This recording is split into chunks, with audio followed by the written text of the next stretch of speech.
നാണയത്തുട്ടുകളുടെ പുതിയ ഒരു വീഡിയോയിലേക്ക് എല്ലാവർക്കും സ്വാഗതം. അസ്സലാമു അലൈക്കും. നിലമ്പൂർ തേക്ക് മ്യൂസിയത്തിനെ പറ്റിയാണ് ഇന്നത്തെ നമ്മളുടെ വീഡിയോ. തേക്ക് മ്യൂസിയവും തേക്കുകളും കാണുന്നതിന് മുമ്പ് ചുറ്റുമുള്ള ഗാർഡൻ നമുക്കൊന്ന് കാണാം. ഗാർഡനുകളും തേക്കുകളും എല്ലാം ഒന്നിച്ച് നമുക്ക് കാണാം. തേക്ക്, അതിൻ്റെ ശരിയായ രൂപം, അതിൻ്റെ അടിയിലേക്കുള്ള വേരുകൾ എന്നിവയാണ് നമ്മൾ കണ്ടുകൊണ്ടിരിക്കുന്നത്. അങ്ങനെ കണ്ടുകൊണ്ടിരിക്കുമ്പോഴാണ് നമ്മൾക്ക് കുരങ്ങൻ്റെ ഒരു വികൃതി കാണാമെന്ന് കരുതി അതിൻ്റെ വീഡിയോ ക്യാമറ അങ്ങോട്ട് തിരിച്ചത്. അല്പം അവൻ്റെ വികൃതി എന്ന നേരം നമ്മൾ നോക്കിക്കൊണ്ട് കണ്ടുകൊണ്ടിരുന്നു. രസകരമായ കാഴ്ചകൾ തന്നെയാണ് സംഭവങ്ങളൊക്കെ. ഈ കാഴ്ചകളൊക്കെ നമുക്ക് എപ്പോഴൊന്നും കാണാൻ സാധിക്കുകയില്ല.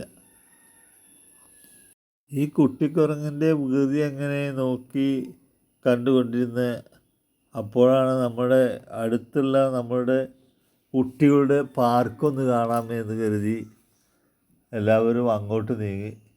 ഞാനും നമ്മുടെ ക്യാമറ കണ്ണുകളുമായി മുന്നോട്ട് നീങ്ങി. കുട്ടികൾ നന്നായി എൻജോയ് ചെയ്യുന്നുണ്ട് ഇവിടെ. കുട്ടികളുടെ സന്തോഷമാണല്ലോ നമ്മളുടെയും സന്തോഷം. നമ്മളൊക്കെ ഒഴിവുണ്ടാകുന്ന സമയങ്ങളിലൊക്കെ കുട്ടികളുമായി ഫാമിലിയായിട്ട് വന്ന് ഇവിടെ ഒന്ന് കണ്ട് പോകുന്നത് എപ്പോഴും നമുക്ക് നല്ലതായിരിക്കും. മാനസികമായ സംതൃപ്തി ഉണ്ടാവും. വളരെ ഭംഗിയാർന്ന സ്ഥലം തന്നെയാണ് ഇവിടെ ഉള്ളത്. കൃത്രിമമായി നിർമ്മിച്ച ചെറിയ കുട്ടിക്കുളങ്ങളൊക്കെ ഇവിടെ ഉണ്ട്. അതിൽ വെളുത്ത ആമകൾ ഇതിലുണ്ട് എന്നാണ് പറയപ്പെടുന്നത്. ക്യാമറ കണ്ണുകൾ അത് കാണുന്നുണ്ടോ എന്നറിയില്ല.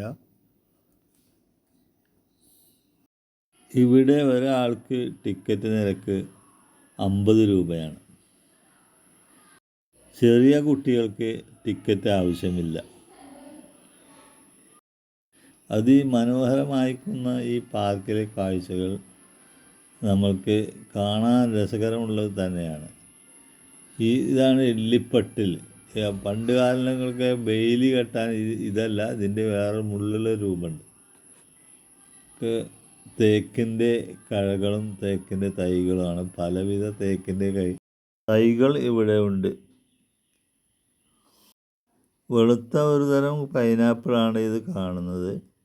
ഇതിൻ്റെ ശരിയായ പേരെന്താണെന്നുള്ള അറിയുന്നവരൊക്കെ ഒന്ന് കമൻറ്റ് ചെയ്യുക കേട്ടോ. കൃത്രിമമായിട്ട് നിർമ്മിച്ച ഒരു വെള്ളച്ചാട്ടം ഇവിടെ ഉണ്ട്. കാണാൻ നല്ല മനോഹരമായിരിക്കുന്നു. ഇനി നമ്മൾ മ്യൂസിയത്തിൻ്റെ അകത്തേക്ക് കിടക്കാം. അവിടെ നമ്മൾ പലവിധ തേക്കുകൾ കൊണ്ട് കൊത്തിയെടുത്ത പല വിധത്തിലുള്ള ഡോറുകളും തേക്കിൻ്റെ കാതൽ കൊണ്ട് പണിത ഓരോ വസ്തുക്കളാണിതുള്ളത്. ഇതിൻ്റെ കളറും അതിൻ്റെ മനോഹരമായ സംഭവമൊക്കെ മനസ്സിലാക്കാൻ വേണ്ടിയാണ് ഇതുവരെ വച്ചിട്ടുള്ളത്. തേക്കുകൾ കൊണ്ട് കൊത്തിയെടുത്ത പലവിധ ഐറ്റംസും ഇവിടെ ഉണ്ട്. അത് നേരിൽ നമുക്ക് കാണുമ്പോൾ തന്നെ അതിൻ്റെ ശരിയായ രൂപം മനസ്സിലാവും. കേരളത്തിൻ്റെ രൂപം, മാപ്പിൻ്റെ രൂപമാണത്. പണ്ട് കാലത്തെ ആളുകൾ ഉപയോഗിച്ചിരുന്ന തോക്കുകൾ, ഇരട്ടത്തോക്കൊക്കെ, കുതിരയുടെ തല എല്ലാം ഇതിലുണ്ട്. നമുക്ക് കണ്ട് മനസ്സിലാക്കാം.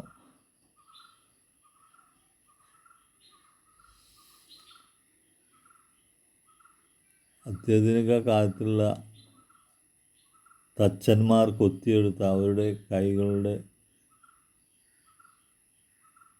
ഇതൊക്കെ പണിയായുധങ്ങളാണ്. അന്നത്തെ പണ്ട് കാലത്തെ പണിയായുധങ്ങളാണ് ഇതൊക്കെ. അതൊക്കെ അവിടെ സൂക്ഷിച്ചു വെച്ചിരിക്കുകയാണ് അവർ, നമുക്ക് കാണാൻ വേണ്ടി. തേക്കിൻ കഴകൾ കൊണ്ട് കൊത്തിയെടുത്ത അതിമനോഹരമായ ഈ റൂമും സെറ്റ് ചെയ്തൊക്കെ വളരെ ഭംഗി തന്നെ നമുക്ക് കണ്ട് മനസ്സിലാക്കാം. നമ്മൾ ഇതിൽ കാണുമ്പോലെയല്ല, നേരിൽ കാണുമ്പോൾ വളരെ മനസ്സിന് നല്ല സന്തോഷം തോന്നുന്ന രൂപത്തിലുള്ളതാണിത്.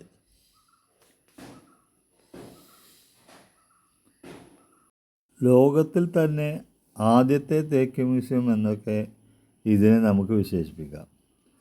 തേക്കുകൾ വളർന്നതും അതിനെ വളർത്തിയെടുത്ത് അതിനെ ഫോട്ടോ രൂപത്തിലാക്കി വെച്ചിട്ടുള്ളതാണ് ഇത്. അടിയിലുള്ള ഭാഗങ്ങൾ വേരുകളുള്ള ഭാഗങ്ങളാണ്. തേക്ക് കൊണ്ട് കൊത്തിയെടുത്ത ഒരു ഭൂമിയുടെ രൂപമാണ് കണ്ടത്. അക്ബർ ചക്രവർത്തി ജനിച്ച അന്ന് മുതലുള്ള തേക്കുകളൊക്കെ ഇവിടെ ഉണ്ടെന്നാണ് പറയപ്പെടുന്നത്. 400 വർഷം പഴക്കമുള്ള തേക്കാണ് ഈ കാണുന്നത്. അതിൻ്റെ ഗംഭീരത മനസ്സിലാക്കണമെങ്കിൽ അത് നേരിൽ പോയി കാണുക തന്നെ ചെയ്യണം. തേക്കിൻ്റെ വിത്തുകളിട്ട് അത് മുളച്ച് പൊന്തി അത് ഒരു തേക്കാവുന്നത് വരെയുള്ള എല്ലാ സംഗതികളും ഇവിടെ വിവരിക്കുന്നുണ്ട്. നമുക്കത് കണ്ട് മനസ്സിലാക്കുകയും ചെയ്യാം.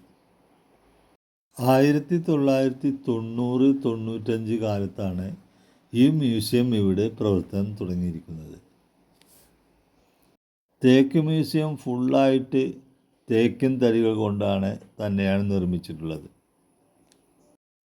ഇവിടെ പ്രവേശന സമയം രാവിലെ 10 മണി മുതൽ വൈകുന്നേരം 5 മണി വരെയാണ്.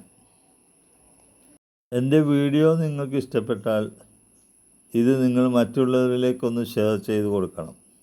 തേക്കിൻ തൈകൾ ഉണ്ടാക്കണമെങ്കിൽ അത് ഉണ്ടാക്കേണ്ട വിധം, അതിനു മുമ്പ് മണ്ണൊരുക്കേണ്ട വിധം എല്ലാം അവർ വിവരിച്ച് നമുക്ക് നൽകുന്നുണ്ട്. പുതിയൊരു വീഡിയോയുമായി ഞാൻ ഉടൻ വരുന്നതായി.